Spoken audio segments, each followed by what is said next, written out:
Je vous remercie, Monsieur le Président. Monsieur le Président, Mesdames, Messieurs les ministres, mes chers collègues, mal nommer les choses, c'est ajouter au malheur du monde.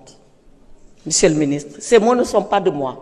Ils sont d'Albert Camus, mais je les emprunte parce que nous sommes exactement dans la situation où nous n'avons pas su nommer les choses pour ce qui concerne la dette. Quand le 24 septembre 2024, vous nous avez annoncé qu'il y avait une dette cachée ici au Sénégal de l'ordre de 7 milliards de dollars, ça a été comme une déflagration mondiale. Le Sénégal a été ciblé et criblé de partout à cause de cette dette. Et vous nous avez annoncé que la dette, elle est cachée. Alors, Monsieur le ministre, 3 questions. Que signifie dette cachée? Et c'est là où nous devons nous mettre d'accord pour nommer les choses. Que signifie pour vous dette cachée? Quand je vous entends, vous nous dites la dette cachée, c'est celle-là qui n'a pas été révélée à l'Assemblée nationale. Quand je lis la Cour des comptes, elle nous dit la dette cachée, c'est celle-là qui est hors cadrage. Qu'est-ce qu'il faut retenir comme définition de la dette cachée? Qu'est-ce qui compose la dette cachée? Vous le savez, Monsieur le ministre, la dette, son ratio est calculé selon des normes. Le GFSM 2014. Vous le connaissez, Monsieur le ministre. C'est la norme que retient et le FMI et l'UMOA pour calculer la dette. Comment cette dette dite cachée, elle a été calculée par rapport à cette norme qui a été admise? Et ça pose tout le débat de la dette contingente.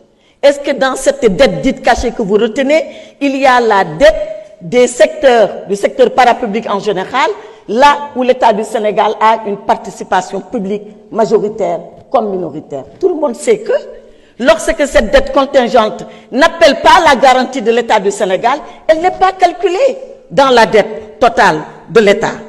Ensuite, surtout, comment on cache une dette? Quel est le stratagème?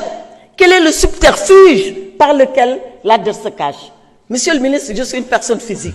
Je me mets derrière la porte, je suis caché. Personne ne me voit. Mais celle-là, la dette, elle, comment est-ce qu'on passe pour la cacher? Et je reviens à vous en travaux de commission. Vous avez dit, et vous avez pris l'exemple du secteur bancaire, en disant que la dette de l'État sur le secteur bancaire était tellement lourde que ça a failli créer une crise systémique. Vous vous rappelez de ces mots que vous aviez prononcés en commission? Mais, Monsieur le ministre, vous êtes un financier, vous êtes tous des financiers. Comment l'État peut devoir de l'argent, emprunter de l'argent à des banques, que cet argent, cet emprunt soit caché, que personne ne le sache? Nous avons une commission régionale qui siège à la BCEAO, qui surveille les banques. Donc, même si dans les écritures du Trésor, la dette n'apparaît pas, dans les écritures de la banque, la dette, elle apparaît. Vous connaissez les accords de Bâle. Les banques ne peuvent pas prêter comme elles le veulent et à qui elles veulent.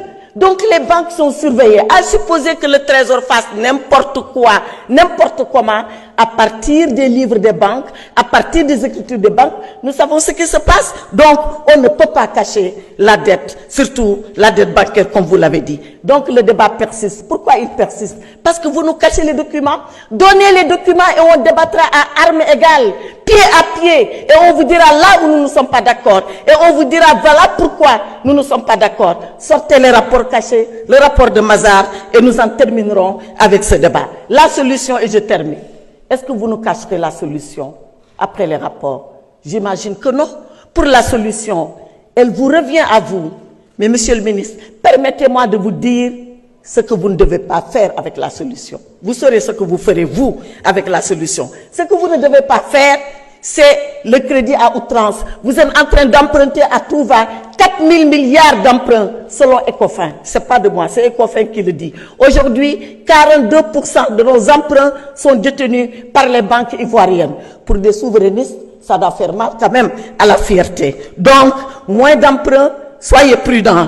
Prohibition, structuration, attention à l'abandon des subventions, notamment sur les hydrocarbures, les fonds vautours. Parlons-en. En commission, vous avez dessiné une solution. Mon esprit a tout de suite voyagé vers les fonds vautours. N'y touchez pas, ça ne peut pas être la solution. C'est pour ça que je dis, je ne connais pas votre solution, mais moi je sais au moins ce que vous ne devez pas faire. Monsieur le ministre, regardez les Sénégalais dans le blanc de l'œil. Ne cachez plus la solution. Dites aux Sénégalais ce que vous voulez faire, ce que vous allez faire, où est-ce que vous allez les mener pour solutionner ce problème. Je vous remercie.